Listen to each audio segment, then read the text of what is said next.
Every night, millions of people lie in rooms built for exactly one purpose: sleep, and fail at it. No predators, no cold, no hunger. Just silence, darkness, a soft mattress, and a mind that refuses to shut down. It is one of the strangest contradictions in human biology. The safer we make the night, the harder it becomes to surrender to it. Somewhere in our evolutionary past, something about sleep worked.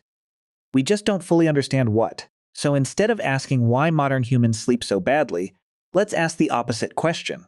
What did ancient humans actually get right, and did they even get it right at all? Start with the obvious assumption. Surely a species that spent hunger, exhaustion, and constant physical labor evolved to collapse into deep, uninterrupted sleep the moment darkness fell. That image is comforting. It is also almost certainly wrong.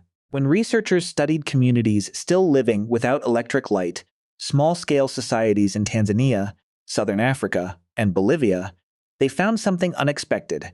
People were not dropping into 9-hour comas at dusk. Most were sleeping somewhere around 6 to 7 hours, often staying awake for hours after sunset to talk, tend a fire, or finish tasks. Ancient sleep, it turns out, was not longer. It was different in a way almost nobody expects. To understand that difference, we have to go back, before shelters, before fire, before anything resembling a bedroom. For millions of years, the ancestors of humans slept the way most primates still do. Off the ground, tucked into trees, away from the mouths of predators that ruled the forest floor. It was not comfortable, but it was survivable.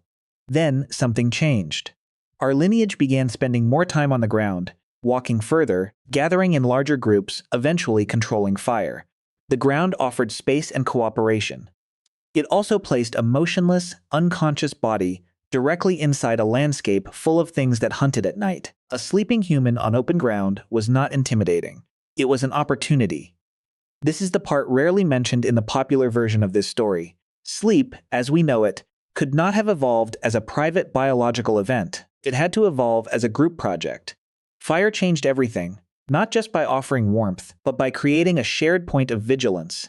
A flickering flame meant one person's cough, one person's shifting weight, one person catching a distant sound could alert an entire group without everyone needing to stay half awake all night. Some researchers believe this allowed early humans to sleep in shorter, more efficient bursts, trading raw hours for higher quality rest, including unusually high amounts of the dream-heavy sleep stage linked to memory and emotional processing. In other words, ancient humans may not have been champions of sleeping long.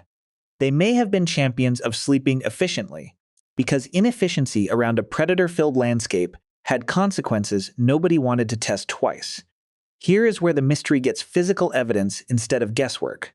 At a rock shelter called Border Cave, in what is now South Africa, archaeologists uncovered something that should not have survived roughly 200,000 years. Traces of ancient bedding. Not fossilized bodies, not tools, bedding. Layers of grass, deliberately gathered and placed, some laid over beds of ash from earlier fires. That detail matters more than it sounds. Fine ash can make life miserable for ticks, fleas, and other biting insects, and some of the plant material recovered nearby came from aromatic shrubs known to naturally repel bugs. This was not an accident of nature. This was maintenance. People gathering material, arranging it, burning it away, and replacing it again and again to make a resting space more livable. And this space wasn't sacred or separate. Alongside the bedding, archaeologists also found evidence of toolmaking. This was not a quiet private bedroom. It was a shared living zone, part workshop, part kitchen, part sleeping area, all at once. Which raises an uncomfortable but fascinating point. The idea of sleep as something requiring total isolation and silence may be a relatively recent invention. For most of human history, rest happened in the middle of ongoing life, not sealed away from it. But comfort and cleanliness only solve part of the mystery. The bigger question is about vigilance. If early humans lived in groups, surrounded by predators that hunted specifically at night, how did anyone dare to fully lose consciousness at all? The answer may lie in something almost too simple to notice. Human beings do not sleep on the same schedule. Some people naturally feel tired early, others stay alert late into the night. Older individuals often wake before dawn. Infants operate on no schedule whatsoever. Researchers who studied nightly sleep patterns among a modern hunter-gatherer community in Tanzania found something remarkable. Across dozens of nights, there was almost no moment when every adult in the camp was asleep at the same time. Someone, somewhere, was always at least partially awake. This has led to what's now called the sentinel hypothesis, the idea that natural variation in human sleep timing may have functioned as an informal, rotating watch system, without anyone ever agreeing to take a shift. No guard duty roster, no assigned hours, just biology quietly staggering consciousness across a group, so that vulnerability was never total. An elderly member stirring before sunrise might catch the sound of movement near camp. A parent already awake with an infant might notice a fire burning low. A restless teenager whispering with friends might still be alert long after the rest of the group had gone still. The tribe itself became the alarm system, built not from discipline, but from ordinary human difference.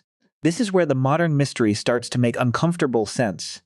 In ancient conditions, waking up in the middle of the night wasn't a malfunction. It was expected. Someone was often awake anyway. A brief period of alertness didn't mean failure. It meant the system was working exactly as intended. Compare that to now. A person wakes at 3 in the morning, alone in total silence, and immediately assumes something has gone wrong. There is no fire to check. No one else stirring nearby to offer quiet reassurance. Just a glowing clock calculating exactly how many hours of failure remain before morning.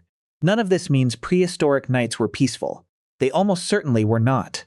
Cold, insects, illness, crying infants, predators circling just beyond the firelight. Ancient sleep was constantly interrupted, and archaeology cannot tell us who lay awake for hours, staring into the dark, wondering if morning would ever come. What may have been different is not the presence of wakefulness, but the meaning attached to it. Waking at night wasn't treated as evidence that something was broken. It was simply part of how a group of unevenly tired, unevenly alert humans kept each other alive until sunrise.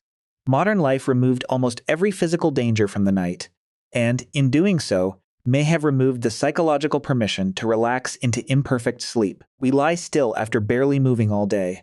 We flood our eyes with artificial light long after sunset. We expect unconsciousness to arrive on command, in total isolation, at a precise scheduled time, and treat anything less as a personal failure requiring investigation. Ancient humans never signed up for that standard. They built systems, fire, shared space, staggered wakefulness, physical exhaustion, that worked with human unpredictability instead of against it. So the real discovery buried at Border Cave, and in the staggered sleep patterns of modern hunter-gatherer communities, isn't a secret technique for perfect, uninterrupted rest. It's something almost the opposite. Ancient humans may never have solved insomnia. They may have simply never turned wakefulness into a crisis. The person staring at the ceiling at 3 in the morning today isn't a broken version of their ancestors. They're carrying an ancient nervous system, wired for a world of fire and shared vigilance, into a silent room with no one else awake to make that stillness feel safe.